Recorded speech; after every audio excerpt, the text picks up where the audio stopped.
Malappuram വേങ്ങരയിൽ MDMA കിട്ടാത്തതിനെ തുടർന്ന് യുവാവ് അമ്മയെയും സഹോദരിയും അടിച്ച് പരിക്കേൽപ്പിച്ചു. കോഴിക്കോട് ജില്ലയിൽ 11.5 ഗ്രാം MDMA പിടികൂടി. കോഴിക്കോട് ചെറുവറ്റക്കടവിൽ ഡാൻസ് ഓഫ് പരിശോധനയ്ക്കിടെ 32 ഗ്രാം MDMA പറമ്പിലേക്ക് വലിച്ചെറിഞ്ഞ് 2 പേർ കസ്റ്റഡിയിൽ. പാലക്കാട് പട്ടാമ്പിയിൽ വൻ MDMA വേട്ട, 200ഓളം ഗ്രാം മയക്കുമരുന്നുമായി 3 പേർ പിടിയിൽ. കൊച്ചി പൊന്നുരുന്നിയിലെ ലോഡ്ജിൽ MDMAയുമായി 7 യുവാക്കൾ പിടിയിൽ. വിഷ്ണുപുരം ചന്ദ്രശേഖരന്റെ മകനടക്കം 3 പേർ നെയ്യാറ്റിൻകരയിൽ MDMA പിടിയിൽ. 7.5 കിലോ കഞ്ചാവുമായി ആലപ്പുഴയിൽ അതിഥി തൊഴിലാളി പിടിയിൽ. കൊച്ചിയിലേക്ക് ഹൈബ്രിഡ് കഞ്ചാവിന്റെ വരവ് വർദ്ധിച്ചു. കഴിഞ്ഞ 3 മാസത്തിനിടെ പിടികൂടി 37 കോടിയുടെ കഞ്ചാവ്. ഞാൻ ഈ വായിച്ചത് അത്രയും ഇക്കഴിഞ്ഞ 2 ദിവസങ്ങളിൽ മാത്രം ന്യൂസ് ഡെസ്കിലേക്ക് വന്ന നമ്മുടെ റിപ്പോർട്ടർമാർ അയച്ചു തന്ന ലഹരിയുമായി ബന്ധപ്പെട്ട കുറച്ച് വാർത്തകളാണ്. മൊത്തം പറയാൻ നമുക്ക് സമയം തികയില്ല, അത്രയധികമുണ്ട്.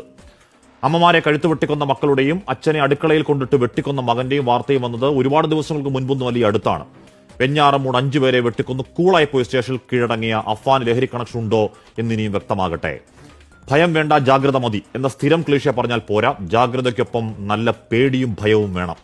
ഒരു 3 നാൾ മുൻപ് എന്നെ ഒരു രക്ഷകർത്താവ് ഫോണിൽ വിളിക്കുന്നുണ്ട്. 9ാം ക്ലാസ്സിൽ പഠിക്കുന്ന മകൾ ചെന്നുപെട്ട ഈ ലഹരി റാക്കറ്റിൽ നിന്ന് അവളെ രക്ഷപ്പെടുത്തിയെടുത്ത അങ്ങേയറ്റം ശ്രമകരമായ തന്റെ ദൗത്യം പറയുകയായിരുന്നു അച്ഛൻ.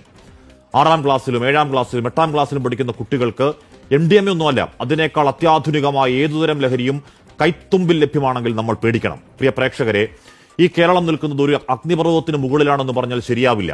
ആ അഗ്നിപർവ്വതം പൊട്ടിത്തുടങ്ങുകയാണ്.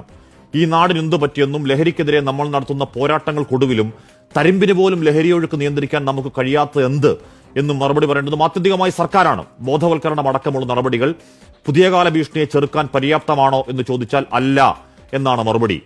സർക്കാരിനെ ചോദ്യം ചെയ്യുമ്പോഴും അതുമാത്രം മതിയാവില്ല.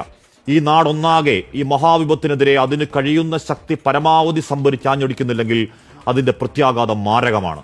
ഓരോ വീട്ടിനകത്തേക്കും നമ്മുടെ മക്കളെ ലക്ഷ്യമിട്ട് ഇറങ്ങിയിട്ടുണ്ട് മരണത്തിന്റെ വ്യാപാരികൾ. ചെറുക്കാനാവുന്നില്ലെങ്കിൽ ആ ലഹരിയിൽ മുങ്ങി മനുഷ്യത്വം ചോർന്ന് അമ്മയും അച്ഛനെയും ഒന്നും തിരിച്ചറിയാനാവാത്തവണ്ണം പൈശാചിക ഭാവം പൂണ്ട് ഏതു നിമിഷവും വീട്ടിനകത്തുണ്ടാകാം ഒരു കൊലക്കത്തി.